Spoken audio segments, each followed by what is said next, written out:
शंका, बच्चों की रमणी कैसे करें व किन किन मर्यादाओं का ध्यान रखें। गुरुदेव भगवान ने बताया कि बच्चों का विवाह संस्कार परमात्मा के द्वारा उनके जन्म से पहले ही निर्धारित कर दिया जाता है। अतः उपदेश प्राप्त करने के बाद भगत को अधिक चिंता अपनी भक्ति व मर्यादाओं की होनी चाहिए, न कि बच्चों के विवाह की। यदि बच्चे अनुपदेशी हैं तो उन्हें उनका संस्कार ही मिलेगा, अर्थात शादी होगी या नहीं होगी, कब होगी, कैसे घर में होगी, लड़का या लड़की का व्यवहार कैसा होगा, रिश्ता बीच में टूटेगा या आजीवन ठीक रहेगा, आदि आदि। और यदि बच्चे उपदेशी हैं तो उनके संस्कारों की बागडोर परमात्मा के हाथ में आ जाती है। उसके बाद माता पिता उनके शादी विवाह के विषय में अधिक चिंतित ना होकर इसका फैसला अपने गुरुदेव भगवान पर ही छोड़ देना चाहिए। फिर समय अनुसार गुरुदेव भगवान किसी को भी निमित्त बनाकर सारी व्यवस्था स्वतः ही करवा देते हैं। शंका, यदि बच्चों ने पहले से ही एक दूसरे को पसंद कर रखा है तो माता पिता को क्या करना चाहिए।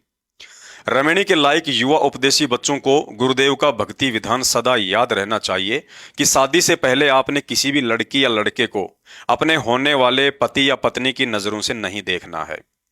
ना ही किसी सत्संग या सेवा में रहते हुए उपदेशी लड़के या लड़की ने आपस में शादी की बात करनी है। किसी भी उपदेशी लड़के या लड़की ने शादी से पहले ना ही तो अश्लील बातें करनी है और ना ही किसी भी तरह का शारीरिक संबंध स्थापित करना है। जब तक आपके माता पिता के द्वारा आपकी रमणी संपन्न नहीं करवा दी जाती है या माता पिता नहीं हैं तो किसी और सत्संगी के माध्यम से रमणी संपन्न नहीं हो जाती है, तब तक सत्संगी होने के नाते एक दूसरे के साथ भाई बहन के रिश्ते में ही रहना है। यदि आपको विश्वास है कि भगत के संस्कारों की बागडोर गुरुदेव भगवान के हाथ में है और समय आने पर मेरी कोशिश के बिना भी वह संस्कार अवश्य जुड़ जाएगा, उसके लिए चाहे माता पिता निमित्त बने या कोई रिश्तेदार या अन्य भगत भाई बहन, तो उसके बाद अपनी किसी भी गुरु बहन से अपने रिश्ते की बात खुद ने नहीं करनी चाहिए।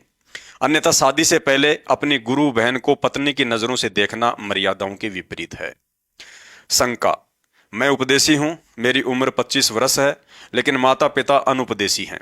उनकी जानकारी के बिना एक लड़की को पसंद कर रखा है, हम दोनों शादी करना चाहते हैं, क्या करें। यदि आप दोनों उपदेशी हैं और माता पिता की जानकारी के बिना एक दूसरे को पसंद कर रखा है तो शादी से पहले भूलकर भी शारीरिक संबंध स्थापित ना करें। शादी से पहले भाई बहन वाला रिश्ता ही कायम रखें।